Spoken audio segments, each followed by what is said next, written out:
Assalamualaikum warahmatullahi wabarakatuh. Bismillahirrahmanirrahim. Alhamdulillahirabbil alamin. Lahun ni'matu walal fadlu walau thana'ul hasan. Salawatullahil barrir rahim wa jami'il malaikatil muqarrabin ala sayyidina Muhammadin asyrafil anbiya'il mursalin wa ala alihi wa ashabihi at-tayyibin at-tahirin. Qala Allah Ta'ala fi kitabil karim, a'udzu billahi minasyaitonir rajim. Kuntum khaira ummatin ukhrijat linnas ta'muruna bil ma'ruf wa tanhauna 'anil munkar wa tu'minuna billah. Wa qala Rasulullah sallallahu alaihi wasallam, ad-dinu an-nasihah. Alhamdulillah, anak-anakku sekalian, pada hari ini kita bertemu kembali pada pembelajaran pendidikan agama Islam. Mudah-mudahan kalian dalam keadaan sehat walafiat, antusias, dan mempunyai semangat untuk senantiasa belajar. Mari kita nasihati diri sendiri, mari kita koreksi diri sendiri. Kita bilang pada diri sendiri, wahai jiwaku, ayo aku ajak engkau melakukan taat kepada Allah. Nasihat yang seperti ini mungkin jarang kita nasihatkan pada diri sendiri. Dan mungkin nasihat seperti ini juga jarang bisa dilakukan oleh orang-orang yang ingin senantiasa dirinya melakukan perkembangan untuk baik. Anakku sekalian, mari kita niatkan, kita belajar untuk mendapatkan ridho dari Allah Subhanahu wa Ta'ala. Kita ajari diri kita untuk tidak senantiasa lupa akan masa yang paling panjang dari masa-masa kehidupan kita. Masa yang paling panjang nanti adalah masa setelah mati.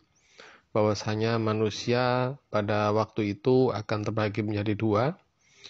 Berada di masa yang sangat panjang dalam kenikmatan Allah, dan manusia yang akan ada di masa yang panjang dalam azab Allah. Mudah-mudahan kita dimasukkan kepada nikmat yang panjang dalam kenikmatan Allah, yaitu surga Allah, Jannatin Na'im. Anakku sekalian, pada bab ini kita akan mengambil tema saling menasehati dalam Islam. Peta konsep kita belajar adalah saling menasehati dalam Islam biasanya melalui khutbah, tabligh, dan dakwah. Apa itu khutbah? Apa itu tabligh? Dan apa itu dakwah? Kita nanti akan menganalisis, menelaah apa bentuk-bentuk khutbah, dan apa bentuk-bentuk tabligh, dan apa bentuk-bentuk dakwah, serta bagaimana Rasulullah pada waktu masa berdakwah beliau menggunakan cara tiga ini, berkhutbah, bertabligh, dan berdakwah. Atau juga para sahabat yang pada waktu itu memang menjadi para duta-duta Kanjeng Nabi ke beberapa daerah untuk mengajak umat atau mengajarkan agama Islam kepada umat, mengenalkan agama Islam kepada umat, sehingga umat ini mengetahui apa itu Islam sendiri. Pada akhirnya, setelah kita pelajari, menelaah, dan menganalisis, kita nanti mempunyai jiwa yang terbiasa untuk berdakwah.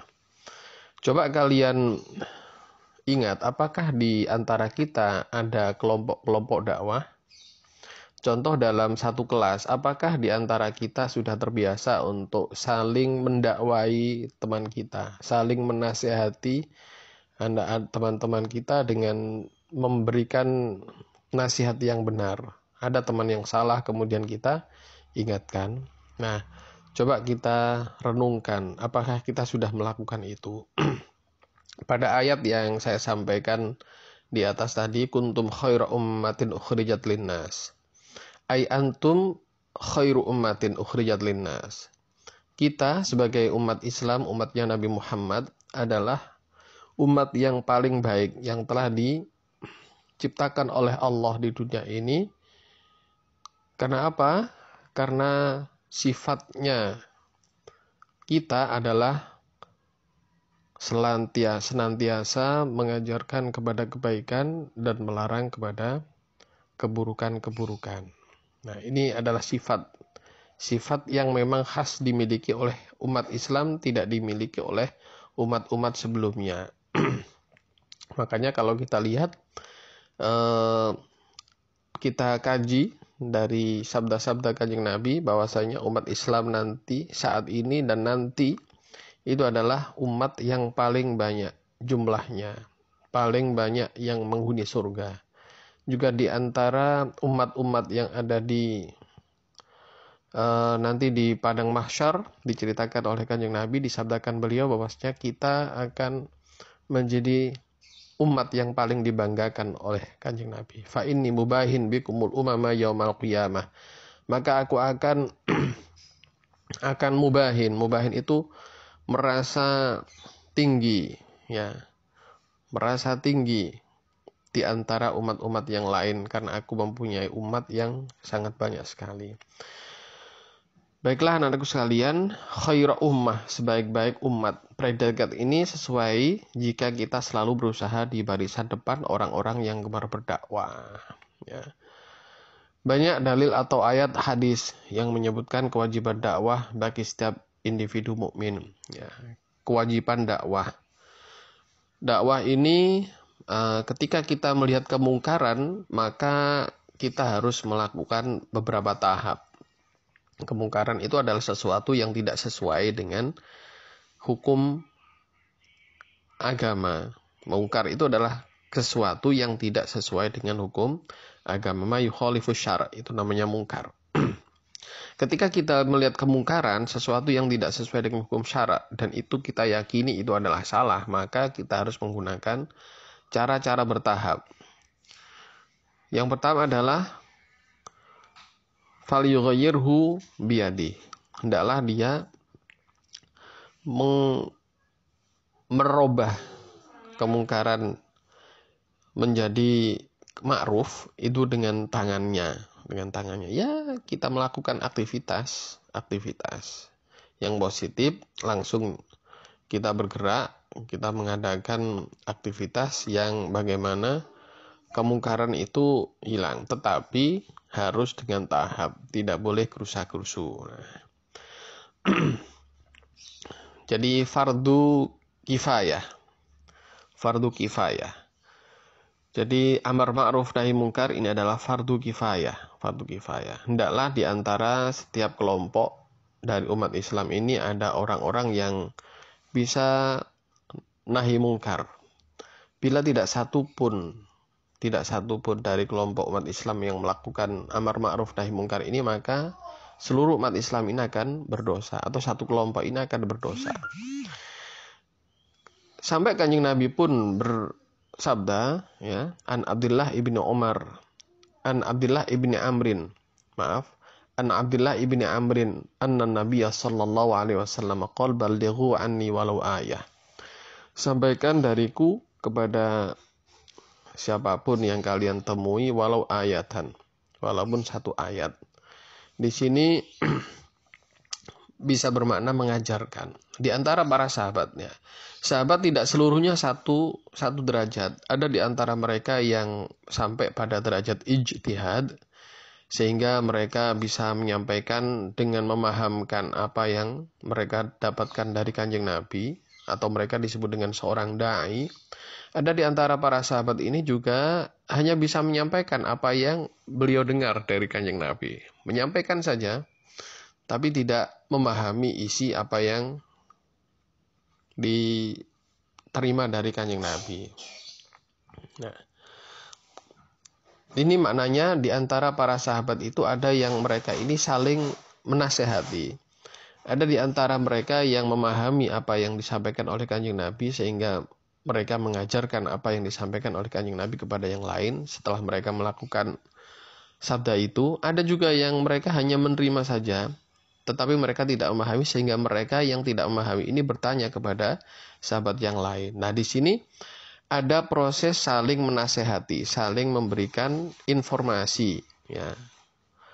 Nah, Di antara kita juga begitu. Ada yang di antara kita hanya bisa menerima, tetapi ada di antara kita yang bisa memahami sehingga bisa menyampaikan pada orang lain. Nah, orang yang menyampaikan dan orang yang bertanya ini harus mempunyai satu sifat, disebut dengan sifat tawadu. Tawadu. Yang mempunyai pemahaman baik bertawadu, tidak merasa dirinya pandai. Yang tidak bisa memahami ini juga bersifat tawadu, artinya dia tidak malu untuk bertanya. Nah, sehingga derajat manusia itu bukan karena ilmunya saja, tetapi bagaimana ilmu itu menjadi sebuah ketakwaan. Makanya disebutkan inna akramakum indallahi atqakum. Di antara kalian yang paling mulia adalah orang-orang yang paling bertakwa. Mungguh Allah. Menurut Allah, kalian yang paling mulia adalah yang paling bertakwa. Ada orang yang bertakwa dengan memahami dan menyampaikan serta melakukan apa yang mereka ketahui dari ilmu agama itu. Ada yang mereka itu bertakwa karena mereka melakukan apa yang mereka terima, walaupun kurang memahami dan belum bisa menyampaikan kepada orang lain. Tetapi di sini ada perintah, balighu anni walau ayah. Sampaikan dariku walaupun satu ayat. Nah, ayat yang saya sampaikan tadi, ya, yaitu surat Ali Imran ayat 110, kuntum khaira ummatin ukhrijat linnas ta'muruna bil ma'ruf wa tanhauna 'anil munkar wa tu'minuna billah.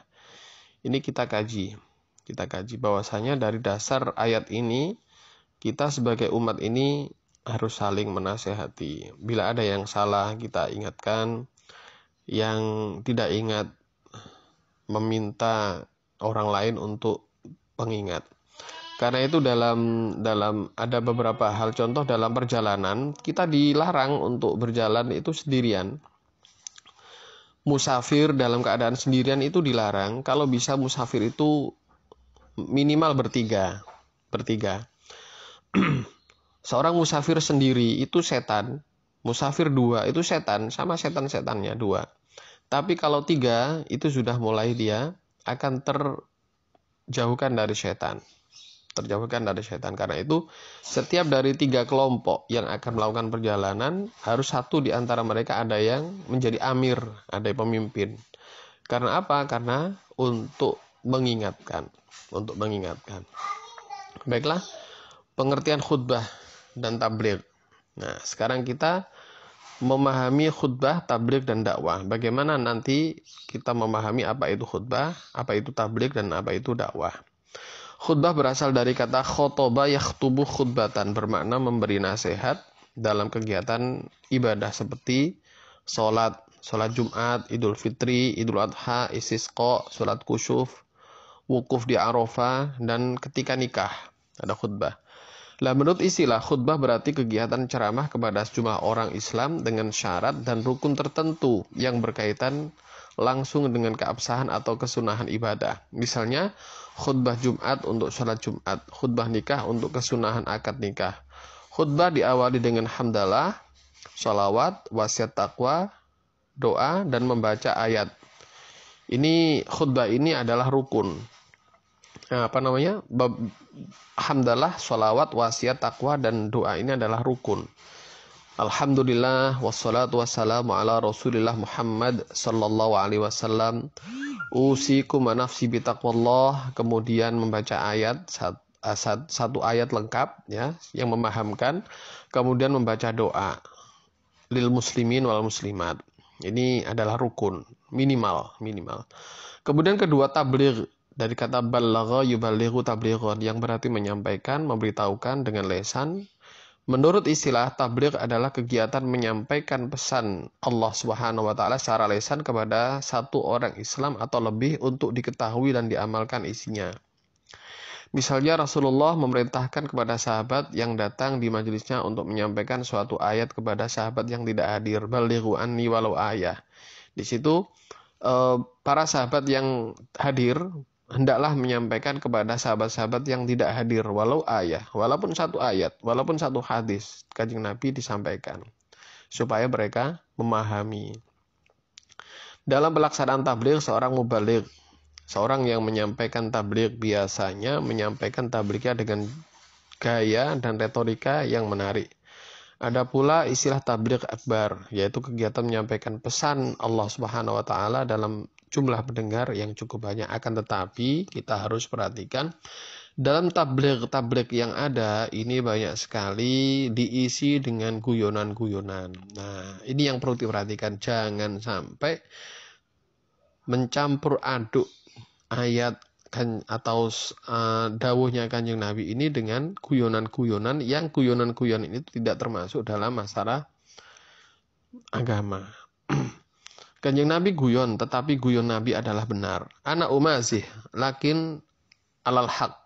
Ya. Jadi guyonnya Nabi guyon yang benar.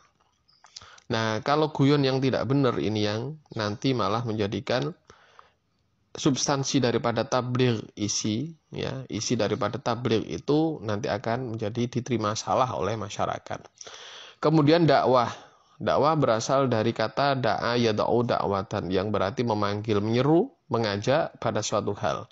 Menurut istilah, dakwah adalah kegiatan mengajak orang lain, seorang atau lebih ke jalan Allah Subhanahu wa taala secara lisan atau perbuatan. Di sini dikenal adanya dakwah bil lisan dan dakwah bil hal. Kegiatan dakwah bukan hanya ceramah, tetapi juga aksi sosial yang nyata.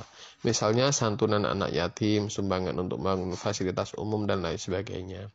Baiklah anakku sekalian, sementara untuk subbab 1 tentang pengertian tabligh, khutbah, dan dakwah ini kita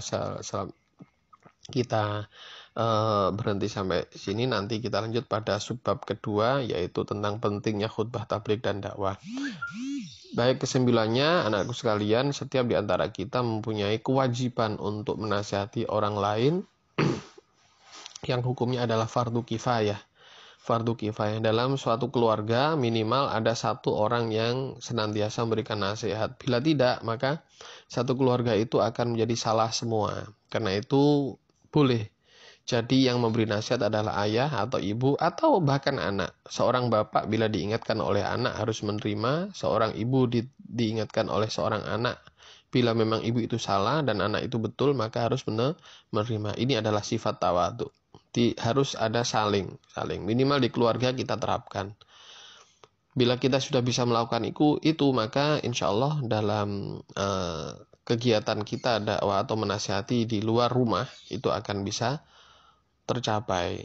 Baiklah, wallahu a'lam bishawab. Barakallahu fikum. Silakan kalian teliti apa yang saya sampaikan dan kalian rangkum di buku kalian. Nanti akan saya sampaikan lembar tugas. Terima kasih. Barakallahu fikum. Assalamualaikum warahmatullahi wabarakatuh.